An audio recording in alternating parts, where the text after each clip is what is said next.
Well, it's official. Google has had their launch night in event.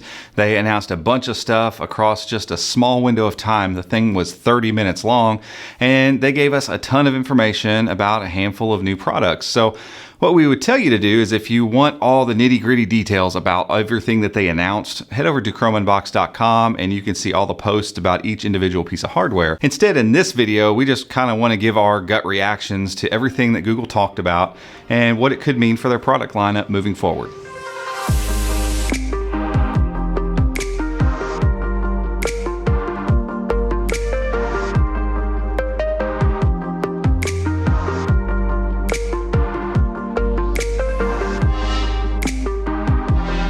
So let's start this whole thing out with what I think is everybody's favorite announcement, it seems like anyway, from the internet's general interest point of view, and that is the new Chromecast with Google TV. And it honestly is everything we expected it to be. It's a Chromecast-sized dongle that has a remote, that has the ability to navigate a UI, but it's also got Android TV kind of reskinned as Google TV, and some smarts to go along with it, which is really cool. And I think the combination of all these factors, honestly, is what's going to make this new Chromecast easily one of the most important pieces of hardware Google's ever put out, because finally we get Google's vision of, the ability to cast stuff on a screen from a smaller screen, which has always been great, and there are millions and millions of people that do that already. But you're going to marry that up with a UI that allows people to just pick up a remote and start pointing at the screen and picking content. And they also showed us how cool it's going to be that the home screen for this whole thing is actually just going to be able to take content from all sorts of places and suggest stuff to you. So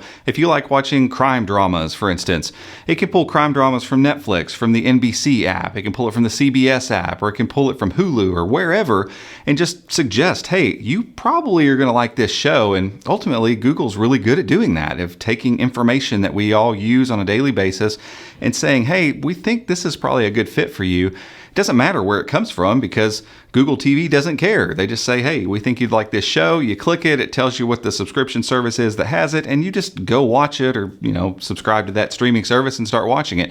And it's kind of a cool little trick that this Chromecast is going to be able to do. Ultimately, this thing is going to be the best Chromecast for anyone to go buy. So once it finally becomes available, we don't have a review unit, and a handful of people got their hands on some early at stores that released it before they were supposed to. But it's going to be this device that I think everyone's going to love. It's $50, so $49.99 is what the starting price is going to be. So that's without bundling it with anything or Black Friday pricing or that kind of stuff. So it's already priced really aggressively. It's going to do most of the things you want to do. It already looks like game streaming like Stadia, GeForce Now, xCloud from Microsoft is all going to eventually work on it, because after all, it's running Android TV, so you'll be able to load these applications on, pair up any controller you want, and do some cloud gaming.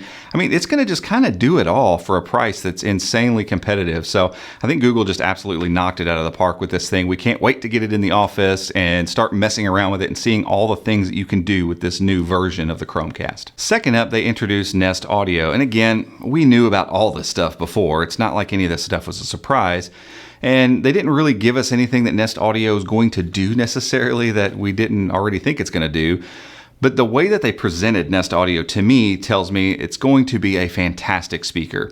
If you remember back when the Google Home Max came out, all they talked about on it was, hey, it's a Google Assistant speaker, sure, but let's talk about how good the thing sounds, how much bass response you get, what kind of volume you get. And that's really all they did with this new Nest Audio as well.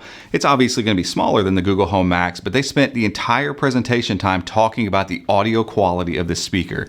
So while it has the Google Assistant, and that's cool, it'll be able to do assistant type stuff, really the focus is on being able to spread rich, full audio throughout your house. And again, at $99.99, this is $30 cheaper than the original Google Home.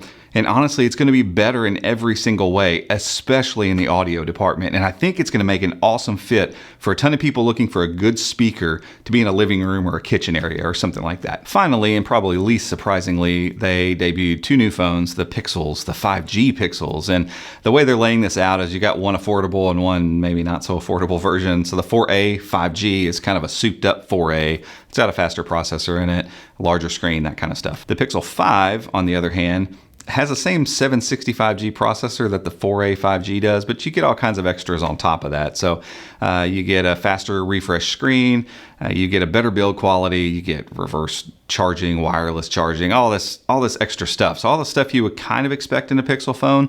But when you compare it to the Pixel 4, for instance, you're removing Project Soli, which I'm sure was pretty expensive, and you're removing the Face Unlock, which kind of felt gimmicky and nobody ever picked it up. But still, those are things that you feel like when you pay for something, you're paying for that tech that's inside there. Well, those things are removed. We're back to just a standard old fingerprint scanner, which is kind of a commodity at this point. And I don't think it's a bad move. I think it's a good move. But $699 is a weird price for a phone that kind of takes away some of those tech pieces and then also kind of drops down in the processor department too. We're not getting a flagship 865 or 865 Plus here from Qualcomm.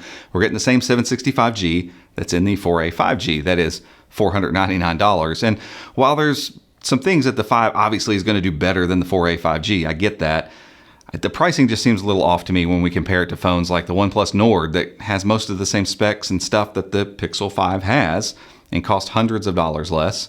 You've got the upcoming OnePlus 8T that's going to come out rumored to be even cheaper than this new Pixel phone, and it's going to beat it in every single category: storage, RAM, screen, all that kind of stuff.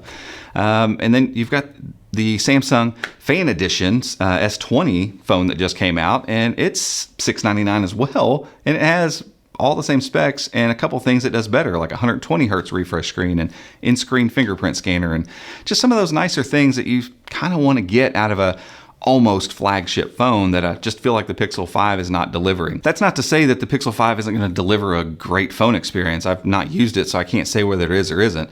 I just don't know that the pricing is quite right there. I think $599 would have felt way better. And maybe Google is pricing this phone to be on sale all the time, to put in bundles, to do that kind of thing with. And if that's the case and we start seeing it for $600 or $650, it feels a little more normalized. Like I feel like maybe the 4A 5G should have been like $450 and this one should have been like $600. That's kind of where we should have been there. But that's not the case. We're looking at a $500 phone that's kind of mid-range, and we're looking at a $700 phone that's mid-range, upper mid-range. There is no flagship Pixel phone for this year, and so maybe that's what makes it all a little bit confusing.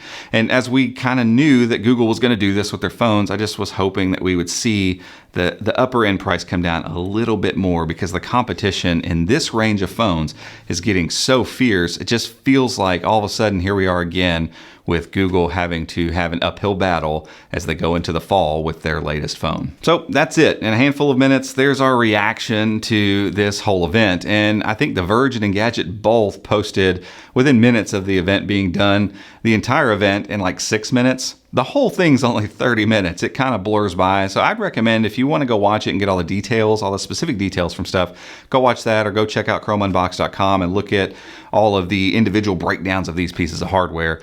But we just wanted to give a quick reaction to some of the stuff that we feel like, you know, this is what this stuff's going to do in the market. Like the Chromecast is going to sell well. The Nest Audio is going to be awesome. And the Pixels, again, 5th year running, are just a little bit confusing. But that's it for this one, guys. If you like this video, give it a thumbs up. Go down there and hit that subscribe button, and make sure and hit that notification bell as well if you'd like to be alerted when we make future videos just like this one. Till next time, we'll see you.